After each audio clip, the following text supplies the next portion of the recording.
ನಡೀತಾ ಇರತಕ್ಕಂಥ ಪದವೀಧರ ಕ್ಷೇತ್ರದ ವಿಧಾನ ಪರಿಷತ್ನ 6 ಚುನಾವಣೆಗಳನ್ನ ಏನು ಎದುರಿಸ್ತಾ ಇದ್ದೇವೆ.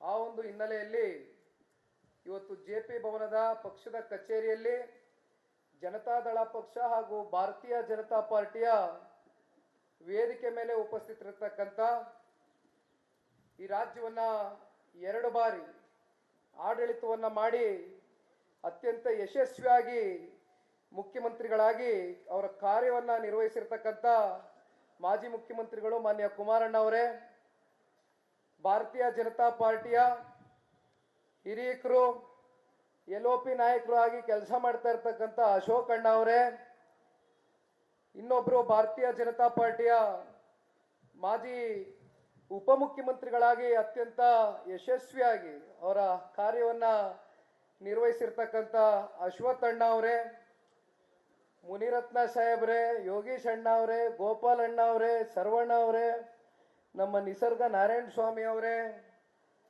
ನಮ್ಮ ಡಾಕ್ಟ್ರು ಇಲ್ಲೇ ಕೂತಿದ್ದಾರೆ ಸೀರಣ್ಣ ಅವರು, ಸಾಕಷ್ಟು ಜನ ಇವತ್ತು ವೇದಿಕೆ ಮೇಲೆ ಇರ್ತಕ್ಕಂಥ 2 ಪಕ್ಷದ ಬಲಿಷ್ಠವಾದಂಥ ನಾಯಕರುಗಳು ಮುಖಂಡರುಗಳು ಇವತ್ತು ಈ ವೇದಿಕೆ ಮೂಲಕ ಸಾಕಷ್ಟು ವಿಷಯಗಳನ್ನ ತಮ್ಮ ಮುಂದೆ ಈಗ ಮಾತನಾಡಿದ್ದಾರೆ. ಬೆಳಗ್ಗೆ 11:30 ಗಂಟೆಗೆ ಜೆಪಿ ಭವನದಲ್ಲಿ ಇವತ್ತೇನು ತಾವೆಲ್ಲರೂ ಸೇರಿದ್ದೀರಿ. ಮಾತು ಪ್ರಾರಂಭ ಮಾಡಲಿಕ್ಕಿಂತ ಮುಂಚಿತವಾಗಿ ತಮ್ಮೆಲ್ಲರಲ್ಲೂ ಕ್ಷಮೆಯನ್ನ ಕೋರ್ತೀನಿ ತಡವಾಗಿ ಬಂದಿದ್ದಕ್ಕೆ. ಕಾರಣ ಇವತ್ತು ಭಾನುವಾರ ಸಾಕಷ್ಟು ಮದುವೆಗಳು ಸಾಕಷ್ಟು ಕಾರ್ಯಕ್ರಮಗಳು ಕ್ಷೇತ್ರದಲ್ಲಿ ಇದ್ದಂಥ ಹಿನ್ನೆಲೆಯಲ್ಲಿ ಬರಲಿಕ್ಕೆ ಸ್ವಲ್ಪ ತಡ ಆಯಿತು. ಯಾವಾಗಲೂ ಯುವಕರು ಒಂದು ಸ್ವಲ್ಪ ಬೇಗ ಬಂದಿರಬೇಕು. ನಾನು ಟೈಮ್ ಕೀಪ್ ಅಪ್ ಮಾಡ್ತೀನಿ, ಆದರೆ ಬರ್ಲಿಕ್ಕೆ ಆಗಲಿಲ್ಲ. ನಡಿ ಈಗ ಶುರು ಮಾಡೋಣ. ಕೇಸರಿಯಿಂದ ಮನೋಲ್ಲಾಸ ಮನಸ್ಸು ಮತ್ತೇರಿ ಕುಣಿದಾಡಿದೆ ನೋಡು, ಮನಸ್ಸು ಮತ್ತೇರಿ ಕುಣಿದಾಡಿದೆ ನೋಡು. ಕ್ಷಣ ಕ್ಷಣವೂ ಆಚರಿಸಿ ಕೇಸರಿ ಹಬ್ಬ. ವಿಮಲ್ ಬಾಯಲ್ಲಿ ಹೇಳಿ ಕೇಸರಿ. ಹಾಗಾಗಿ ತಡವಾಗಿ ಬಂದಿದ್ದಕ್ಕೆ ಮೊದಲನೇದಾಗಿ ಕ್ಷಮೆ ಯಾಚಿಸ್ತೀನಿ.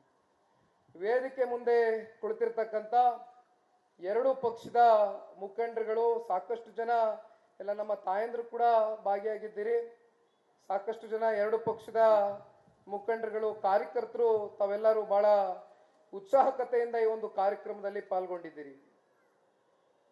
ಇತ್ತೀಚೆಗಷ್ಟೇ ನಡೆದಂತ ಈ ದೇಶದ ಹಾಗೂ ಈ ರಾಷ್ಟ್ರದ ಚುನಾವಣೆ, ಲೋಕಸಭಾ ಚುನಾವಣೆಯಲ್ಲಿ ಮೊದಲನೇ ಬಾರಿ ಈ ದೇಶದ ಮಾಜಿ ಪ್ರಧಾನಮಂತ್ರಿಗಳು, ಮುತ್ಸದ್ದಿಗಳು, ಹಿರಿಯಕರು ಆಗಿರ್ತಕ್ಕಂಥ ನಮ್ಮ ಪಕ್ಷದ ರಾಷ್ಟ್ರೀಯ ಅಧ್ಯಕ್ಷರು ಶ್ರೀ ದೇವೇಗೌಡರು ಸಾಹೇಬರು ಬಹುಶಃ 62 ವರ್ಷದ ಸುದೀರ್ಘವಾದಂಥ ಅವರ ರಾಜಕಾರಣದ ಜೀವನದಲ್ಲಿ ಮೊದಲನೇ ಬಾರಿ ಇವತ್ತು ಈ ಒಂದು ತೀರ್ಮಾನವನ್ನು ತಗೊಂಡಿರ್ತಕ್ಕಂಥದ್ದು. ಬಹುಶಃ ಕಳೆದ 10 ವರ್ಷದಿಂದ ಈ ದೇಶದ ಪ್ರಧಾನಮಂತ್ರಿಗಳಾಗಿ ಈ ದೇಶದ ಅಭಿವೃದ್ಧಿಗೆ, ಈ ದೇಶದ ರಕ್ಷಣೆಗೆ, ಈ ದೇಶದ ಸುಭದ್ರತೆಗೋಸ್ಕರ ಒಂದು ದಿನ ಕೂಡ ವಿಶ್ರಾಂತಿಯನ್ನ ಪಡೆದುಕೊಳ್ಳದೆ ಬಹುಶಃ ನಾವು ನೆನೆಸ್ಕೊಳ್ಬೇಕಾಗ್ತದೆ. ಶ್ರೀ ನರೇಂದ್ರ ಮೋದಿಜಿ ಅವರ ತಾಯಿ ನಿಧನರಾದಂಥ ಸಂದರ್ಭದಲ್ಲೂ ಕೂಡ ಅವರ ಅಂತಿಮ ಸಂಸ್ಕಾರವನ್ನ ಮಾಡಿ ಆ ಕೂಡಲೇ ಮಾರನೇ ಕ್ಷಣವೇ ಈ ದೇಶವನ್ನ ಕಟ್ಟತಕ್ಕಂಥ ಕೆಲಸ ಮಾಡಿರ್ತಕ್ಕಂಥ ಯಾರಾದ್ರೂ ಇವತ್ತು ವ್ಯಕ್ತಿ ಇದ್ದಾರೆ ಅಂತಕ್ಕಂಥದ್ದಾದ್ರೆ ಅದು ಶ್ರೀ ನರೇಂದ್ರ ಮೋದಿಜಿ ಅವರು ಅಂತಕ್ಕಂಥದ್ದನ್ನ ನಾವು ಮರೀಲಿಕ್ಕೆ ಸಾಧ್ಯ ಇಲ್ಲ. ಈಗ ತಾನೇ ಅಶೋಕಣ್ಣ ಅವರು ಮಾತನಾಡಬೇಕಾದ್ರೆ ಹೇಳ್ತಾ ಇದ್ರು, ಪ್ರಶಾಂತ್ ಕಿಶೋರ್ ಅವರ ಇಂಟರ್ವ್ಯೂ ನಾನು ಕೂಡ ನೋಡಿದೆ, ಕುಮಾರಣ್ಣ ಅವ್ರಿಗೂ ಕೂಡ ಕಳಿಸ್ತೆ, ನೀವು ಕೂಡ ಸ್ವಲ್ಪ ಸಮಯ ಬಿಡುವು ಮಾಡ್ಕೊಂಡು ನೋಡಿ ಅಂತ. ಬಹುಶಃ ಅವರು ಈಗಾಗಲೇ ಹೇಳಿದ್ದಾರೆ ಯಾವ ರೀತಿ ಕಳೆದ ಬಾರಿ ಏಕಾಂಗಿಯಾಗಿ ಭಾರತೀಯ ಜನತಾ ಪಾರ್ಟಿ ಇಡೀ ದೇಶದಲ್ಲಿ 303ಕ್ಕೂ ಹೆಚ್ಚು ಸ್ಥಾನವನ್ನ ಏಕಾಂಗಿಯಾಗಿ ತಗೊಂಡಿದ್ರು. ಇವತ್ತು NDA ಮೈತ್ರಿಕೂಟದ ಎಲ್ಲ ಪಕ್ಷಗಳು ಜೊತೆಯಲ್ಲಿ ಸೇರಿರ್ತಕ್ಕಂಥ ಹಿನ್ನೆಲೆಯಲ್ಲಿ ಜೊತೆಯಲ್ಲಿ ಕರ್ನಾಟಕ ರಾಜ್ಯದಲ್ಲಿ ಜನತಾದಳ ಪಕ್ಷವು ಕೂಡ ಈ ಬಾರಿ ಭಾರತೀಯ ಜನತಾ ಪಾರ್ಟಿಗೆ ಹಾಗೂ ಶ್ರೀ ನರೇಂದ್ರ ಮೋದಿಜಿ ಅವರ ನಾಯಕತ್ವಕ್ಕೆ ಇವತ್ತು ದೇವೇಗೌಡರು ಸಾಹೇಬ್ರು ಇರ್ಬೋದು, ಕುಮಾರಣ್ಣ ಅವರು ಇರ್ಬೋದು, ಬಹಳ ಮುಖ್ಯವಾಗಿ ಜನತಾದಳ ಪಕ್ಷದ ಕಾರ್ಯಕರ್ತರುಗಳು ಇವತ್ತೇನು ಒಂದು ಸಮನ್ವಯ ಸಭೆಯನ್ನು ಆಯೋಜನೆ ಮಾಡಿದ್ದೇವೆ. ಈ ಒಂದು ಸಮನ್ವಯತೆ ಈ ಲೋಕಸಭಾ ಚುನಾವಣೆ ಸಂದರ್ಭದಲ್ಲಿ ಬಹಳ ವಿಶೇಷವಾಗಿ ಎದ್ದು ಕಾಣ್ತಾ ಇತ್ತು. ಅದರಲ್ಲೂ ಬೆಂಗಳೂರು ಗ್ರಾಮಾಂತರ ಲೋಕಸಭಾ ಕ್ಷೇತ್ರದಿಂದ ಸಾಕಷ್ಟು ಜನ ಮುಖಂಡರುಗಳು ಇವತ್ತಿಲ್ಲಿ ಬಂದಿದ್ದೀರಿ. ಇವತ್ತು ಎರಡೂ ಪಕ್ಷದ ಕಾರ್ಯಕರ್ತರು ತೆಳ ಹಂತದಿಂದ ಕೂಡ ಅಣ್ಣ ತಮ್ಮಂದರ ರೀತಿಯಲ್ಲಿ ಇವತ್ತು ಬೆಂಗಳೂರು ಗ್ರಾಮಾಂತರ ಇರ್ಬೋದು, ರಾಜ್ಯದಲ್ಲಿ ಇರ್ತಕ್ಕಂಥ 28 ಲೋಕಸಭಾ ಕ್ಷೇತ್ರಗಳಲ್ಲೂ ಕೂಡ 28ಕ್ಕೆ 28 ಅಭ್ಯರ್ಥಿಗಳು NDA ಮೈತ್ರಿಕೂಟದ ಅಭ್ಯರ್ಥಿಗಳ ಗೆಲುವಿಗೆ ತಾವೆಲ್ಲ ಪ್ರಾಮಾಣಿಕವಾಗಿ ಈಗಾಗಲೇ ಹೋರಾಟವನ್ನ ಮಾಡಿದ್ದೀರಿ. ಆದೇವೇಗೌಡರು ಹಿರಿಯಕರಿದ್ದಾರೆ.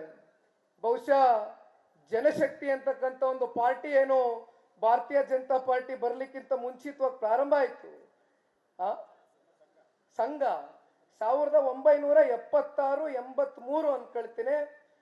ಗುಂಡಪ್ಪ ಶೆಟ್ರು ಮತ್ತು ರಾಮಚಂದ್ರೇಗೌಡರು ಇರ್ಬೋದು, ಈಗ ಆದೇವೇಗೌಡರು ಜೈಲಲ್ಲಿ ಗೆದ್ದಂಥದ್ದು, ಇವೆಲ್ಲ ನಮ್ಮ ಕಣ್ಮುಂದೆ ಇರ್ತಕ್ಕಂಥ ಇತಿಹಾಸ. ಬಹುಶಃ ಎರಡೂ ಪಕ್ಷ ಒಂದಾಗಿರ್ತಕ್ಕಂಥ ಹಿನ್ನೆಲೆಯಲ್ಲಿ ಅತ್ಯಂತ ಇವತ್ತು ಏನು ಆದೇವೇಗೌಡರು ಮಾತನಾಡ್ಬೇಕಾದ್ರೆ ನಾನು ನೋಡ್ತಾ ಇದ್ದೆ ಗಾಡಿಲಿ ಬರ್ಬೇಕಾದ್ರೆ 5 ಜನ ಕಳೆದ ಬಾರಿ ದೇವೇಗೌಡರ ಹೆಸರಲ್ಲಿ ಸ್ಪರ್ಧೆ ಮಾಡಿದ್ರು ಅಂತಕ್ಕಂಥದ್ದು, ದೇವೇಗೌಡರು ಅಂತಕ್ಕಂಥ ಹೆಸರಲ್ಲಿ ಸ್ಪರ್ಧೆ ಮಾಡಿದ್ರು ಅಂತಕ್ಕಂಥದ್ದು ಆದೇವೇಗೌಡರು ಹೇಳ್ತಾ ಇದ್ರು, ನೋಡ್ತಾ ಇದ್ದೆ ಈಗ ತಾನೆ. ಬಹುಶಃ ಈ ಬಾರಿಯೂ ಕೂಡ 6 ವಿಧಾನ ಪರಿಷತ್ನ ಕ್ಷೇತ್ರಗಳಲ್ಲೂ ಕೂಡ NDA ಮೈತ್ರಿಕೂಟದ ಅಭ್ಯರ್ಥಿಯ ಒಂದು ಗೆಲುವಿಗೆ ಎರಡೂ ಪಕ್ಷದ ಕಾರ್ಯಕರ್ತರುಗಳು ಮುಖಂಡರುಗಳು ಅತ್ಯಂತ ಪ್ರಾಮಾಣಿಕವಾಗಿ ಹೋರಾಟ ಮಾಡ್ತೀರಾ ಅಂತಕ್ಕಂಥದ್ದು ಈ ಸಂದರ್ಭದಲ್ಲಿ ಒಬ್ಬ ಯುವಕನಾಗಿ ನಾನು ಕೂಡ ಭಾವಿಸಿದ್ದೇನೆ. ಕೊನೆಯದಾಗೆ ಮುಗಿಸ್ತೇನಣ್ಣ, ಯಾಕೆಂದ್ರೆ ಇನ್ನು ಕುಮಾರಣ್ಣ ಅವರು ಮಾತನಾಡ್ತಕ್ಕಂಥದ್ದು ಹೆಚ್ಚಾಗಿ ಸಮಯ ತಗೊಳ್ಳೋದಿಲ್ಲ. ಕಳೆದ 1 ವರ್ಷದಿಂದ ರಾಜ್ಯದಲ್ಲಿ ಕಾಂಗ್ರೆಸ್ನ ಪಕ್ಷ ಆಡಳಿತವನ್ನ ಮಾಡ್ತಾ ಇದ್ದಾರೆ. ಬಹುಶಃ ಯುವ ನಿಧಿ ಅಂತಕ್ಕಂಥ ಒಂದು ಕಾರ್ಯಕ್ರಮದ ಬಗ್ಗೆ ಏನೋ ಒಂದು ಮಾತನ್ನ ಕೊಟ್ಟಿದ್ರು ಕಾಂಗ್ರೆಸ್ನವರು.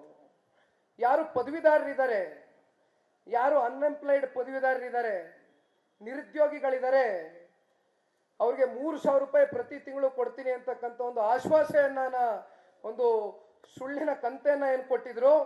ಈಗ ಕೇವಲ 2023 ಹಾಗೂ 24ರ ಏನು ಪದವೀಧರರು ಇವತ್ತು ಏನು ನಿರುದ್ಯೋಗದಿಂದ ಇವತ್ತು ಇದ್ದಾರೆ ಅಂಥವ್ರಿಗೆ ಮಾತ್ರ ಇವತ್ತು ಕೊಡ್ತೇವೆ, ನಾವೆಲ್ರಿಗೂ ಕೊಡ್ತೇವೆ ಅಂತಕ್ಕಂಥದನ್ನ ಹೇಳಿಲ್ಲ ಅಂತಕ್ಕಂಥದನ್ನ ಕಾಂಗ್ರೆಸ್ ಪಕ್ಷ ಬಹಳ ಸುಲಭವಾಗಿ ಅವ್ರು ಕೊಟ್ಟಂತ ಮಾತನ್ನ ಹೇಳಿ ನುಲ್ಸ್ಕೊಂಡ್ರು. ಇವತ್ತು ಬ್ರ್ಯಾಂಡ್ ಬೆಂಗಳೂರು ಹೆಸರಲ್ಲಿ ಈ ಕಾಂಗ್ರೆಸ್ ಪಕ್ಷ ಅಗಲದ ರೋಡೆ ಮಾಡ್ತಾ ಇದೆ. ಅಶೋಕಣ್ಣ ಹೇಳ್ತಾ ಇದ್ರು, ಇವತ್ತು ಎಲ್ಲಿ ಬಂದಿದೆ ಲ್ಯಾಂಡ್ ಆರ್ಡರ್ ಎಲ್ಲಿಗೆ ಬಂದು ನಿಂತಿದೆ, ಇವತ್ತು ಎಲ್ಲ ನಿಮ್ ಕಣ್ ಮುಂದೆ ಸಾಕ್ಷಿ ಇದೆ. ಮಾತನಾಡೋದಕ್ಕೆ ಇನ್ನು ಕುಮಾರಣ್ಣ ಅವರೇ ಮಾತನಾಡ್ತಾರೆ, ನಾನು ಹೆಚ್ಚಿಗೆ ಸಮಯ ತಗೊಳ್ಳೋದಿಲ್ಲ.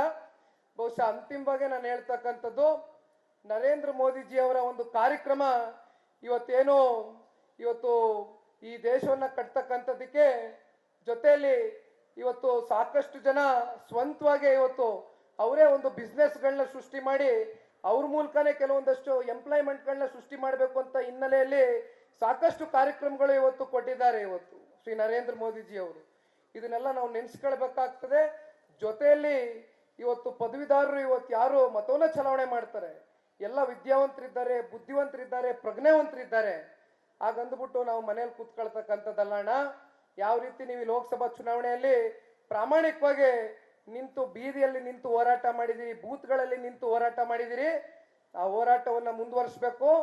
6ಕ್ಕೆ 6 ವಿಧಾನ ಪರಿಷತ್ನ ಸದಸ್ಯರನ್ನ ಇವತ್ತು ಗೆಲುವಿಗೆ ತಾವೆಲ್ಲ ಪ್ರಾಮಾಣಿಕವಾಗಿ ನಿಲ್ಲಬೇಕು. ಜೊತೆಯಲ್ಲಿ ಕ್ರಮ ಸಂಖ್ಯೆ ನಂಬರ್ 1 ಆದೇವೇಗೌಡರು ಹಿರೀಕರನ್ನ ಮತ್ತೊಮ್ಮೆ ನಾವು ನಿಮ್ಮೆಲ್ಲರ ಒಂದು ಸಹಕಾರದಿಂದ ಮತ್ತೆ ಪದವೀಧರ ಕ್ಷೇತ್ರದಲ್ಲಿ ವಿಧಾನ ಪರಿಷತ್ನ ಸದಸ್ಯರಾಗಿ ಆಯ್ಕೆ ಮಾಡ್ತಕ್ಕಂಥದ್ದು ತಮ್ಮೆಲ್ಲರ ಮೇಲೆ ಒಂದು ಜವಾಬ್ದಾರಿ ಇದೆ, ಕರ್ತವ್ಯ ಇದೆ ಅಂತಕ್ಕಂಥದ್ದು ನಾನು ಭಾವಿಸಿದ್ದೇನೆ. ನಾನು ಕೂಡ ನೀವೆಲ್ಲಿ ಕರೆದ್ರು ನಿಮ್ಮ ಜೊತೆಯಲ್ಲಿ ನಿಂತಿರ್ತೇನೆ ಸದಾಕಾಲ. ಈ ರಾಜ್ಯವನ್ನ ಈ ದೇಶವನ್ನ ಕಟ್ತಕ್ಕಂಥ ಒಂದು ಕೆಲಸವನ್ನ ಏನು ದೇವೇಗೌಡರು ಸಾಹೇಬರು ಕುಮಾರಣ್ಣ ಅವರು ನಿರಂತರವಾಗಿ ಮಾಡ್ಕೊಂಡ್ ಬಂದಿದ್ದಾರೆ. ಅವರು ಹಾಕಿರ್ತಕ್ಕಂಥ ಅವರು ತೋರಿಸಿರ್ತಕ್ಕಂಥ ಮಾರ್ಗದಲ್ಲಿ ಇವತ್ತು ಒಬ್ಬ ಯುವ ಕಾರ್ಯಕರ್ತನಾಗಿ ನಿಮ್ಮ ಜೊತೆಯಲ್ಲೇ ಇರ್ತೇನೆ ಅಂತಕ್ಕಂಥದ್ದನ್ನ ಈ ಸಂದರ್ಭದಲ್ಲಿ ಹೇಳ್ತಾ, ಇನ್ನು ಸಾಕಷ್ಟು ವಿಷಯಗಳನ್ನ ಕುಮಾರಣ್ಣ ಅವರು ಕೂಡ ಮಾತನಾಡ್ತಕ್ಕಂಥದ್ದು ತಾವೆಲ್ಲ ಏನೋ ಕಾದು ಕುಳಿತಿದ್ದೀರಿ. ಸಮಯ 1:15 ಆಗಿದೆ, ಹಾಗಾಗಿ ಹೆಚ್ಚಿಗೆ ಸಮಯ ತಗೊಳ್ಳಲ್ಲ. ಎಲ್ಲ ಬಹುಶಃ ಊಟದ ವ್ಯವಸ್ಥೆ ಆಗಿದೆ ಅನ್ಕೊಳ್ತೀನಿ. ರಮೇಶ್ ಗೌಡ್ರು ಏನ್ ಮಾಡಿದ್ರು ಗೊತ್ತಾಗಿಲ್ಲ, ಮಾಡಿದ್ದೀರಾ, ಒಳ್ಳೇದು, ಸಂತೋಷ. ಒಳ್ಳೇದಾಗ್ಲಿ ಅಣ್ಣ, ಅಮ್ಮ, ಒಳ್ಳೇದಾಗ್ಲಿ, ಎಲ್ರಿಗೂ ಒಳ್ಳೇದಾಗ್ಲಿ. ಜೈ ಹಿಂದ್, ಜೈ ಕರ್ನಾಟಕ, ಜೈ JDS, ಜೈ BJP. ನಮಸ್ಕಾರ.